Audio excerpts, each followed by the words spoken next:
Ang goal ko po, kaya ko po ginagawa ang events na ito ay para maparamdam sa mga Pilipino na malapit lang sila sa Pilipinas. At saka marami kasi rito talaga sobrang love nila ang mga artista. At yun na nga, ang pinaka-goal ko talaga is para malimutan nila ang pagod nila, na hindi nila sila puro trabaho, or siyempre puro hinihintay nila pamilya nila. So dito makakapag-relax sila. At saka ang second screening natin ngayon, hapon, medyo mas marami yun. Maganda. Nag-enjoy ako. Naka-enjoy. Yeah, good Maganda. experience. Good experience. Good. Ay, naku, maganda rin ang kanilang pagitan.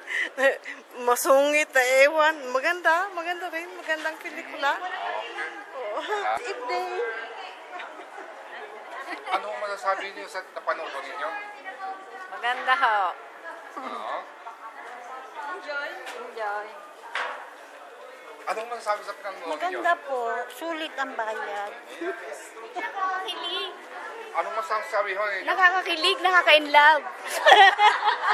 Nakaka-move on. Masaya po.